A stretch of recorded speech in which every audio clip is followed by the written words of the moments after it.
hari kebangkitan, di mana kita akan dikumpulkan satu padang yang namanya padang mahsyar.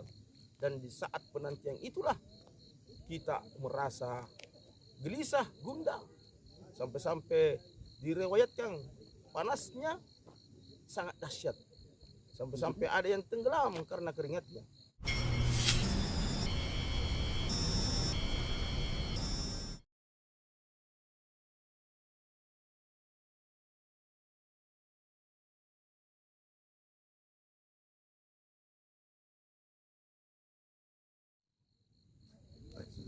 Assalamualaikum warahmatullahi wabarakatuh.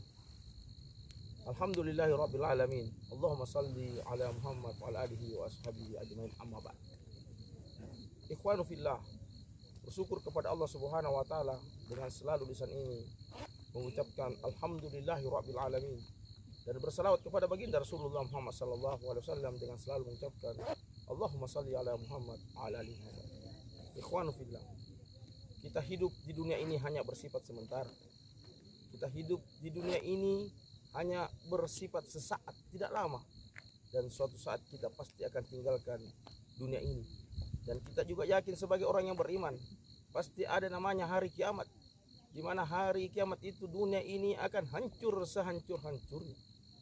Air di lautan menaik ke daratan, langit runtuh, gunung-gunung hancur. Maka ini yang dinamakan kiamat. Seluruh yang makhluk hidup pasti akan binasa dan mati.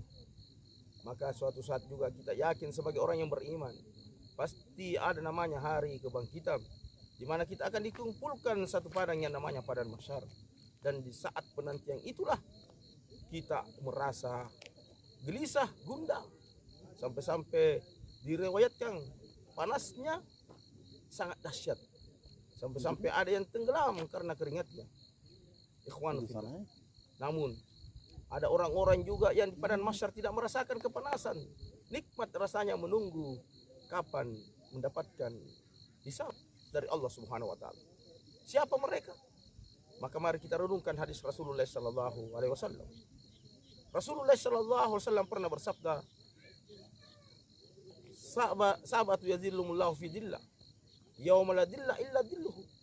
Ada 7 golongan yang akan mendapatkan naungan nanti di akhirat kelak. Dan pada saat itu tidak ada naungan kecuali naungannya Allah Subhanahu wa taala. Yang pertama kata Rasulullah sallallahu alaihi wasallam, al-imamul adil, pemimpin yang adil, pemimpin yang tidak mementingkan kepentingan pribadi, kepentingan keluarga, kepentingan kelompok, kepentingan golongan. Dia hanya betul-betul berpikir bagaimana rakyat yang dia pimpin sejahtera. Dia memegang amanah sebaik-baik amanah. Yang kedua adalah seorang pemuda yang tumbuh dewasa beribadah kepada Allah Subhanahu wa taala. Dalam tumbuhnya dia selalu bermajelis ta'lim, sholat fardunya di masjid, berkawan dengan orang-orang soleh. Inilah pemuda, baca Al-Qur'annya rajin. Inilah pemuda yang akan mendapatkan naungan nanti di akhirat. Dan yang ketiga adalah warujulu qalban mu'allaqa fil masajid. Seorang lelaki yang hatinya terpaut di masjid, cinta kepada masjid, hidupnya di masjid. Dia sholat fardunya semua di masjid dan ikut bermajelis taklim di masjid. Dia cinta kepada masjid. Maka ini yang akan mendapatkan naungan. Dan yang keempat adalah warujulani tahabba fillahi ijtama alaihi wa tafarraqa alaihi. Laki-laki yang cinta kepada Allah, berteman karena Allah, perpisahannya karena Allah. Pertemanannya dibangun karena bukan tendensi dunia. Pertemanannya dibangun karena bukan kepentingan dunia, tapi persahabatan pertemanannya dibangun hanya semata-mata saling mengingatkan untuk ketaatan kepada Allah Subhanahu wa taala, saling menasihati ketaatan kepada Allah Subhanahu wa taala. Dan yang kelima adalah warujulu dza'asru amratu datu mansib wa jamalu faqala inni akhafullah. Seorang lelaki yang digoda seorang wanita yang cantik, lagi punya jabatan, tapi dia mengatakan ini akhafullah, saya takut kepada Allah. Maka inilah orang yang akan mendapatkan naungan nanti di akhirat, karena dia yakin bahwa Allah selalu melihat kita, bahwa dia yakin bahwa suatu saat kenikmatan yang sesat ini kita akan mendapatkan kehinaan di akhirat. Yang keenam adalah warujulu tasaddaka bisadaqati fa akhfaha hatta la ta'lamu shimaluhu ma tunfiqu yaminuhu.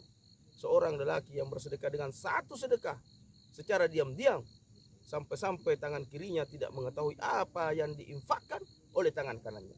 Maka bersembunyi-sembunyi bersedekah untuk bagaimana menjaga niat kita, menjaga keikhlasan kita. Bukan berarti tidak boleh sedekah dengan terang-terangan, tapi harus luruskan niat. Yang terakhir adalah yang mendapatkan naungan nanti di akhirat kelak. Warujulu dzakarallahu khalian fafanat ainahu. Seorang lelaki yang berzikir mengingat Allah lalu meneteskan air mata. Seorang lelaki bangun tengah malam berzikir kepada Allah, merenungi betapa banyak dosa-dosa masa lalunya, betapa kelam masa lalunya. Lalu dia bertobat kepada Allah Subhanahu wa taala, lalu meneteskan air matanya karena begitu banyak dosa yang pernah dilakukan. Dia renungi semua itu, maka inilah yang akan mendapatkan naungan di akhirat kelak. Ikhwanu fillah, semoga kita termasuk orang-orang yang mendapatkan naungan nanti di akhirat kelak.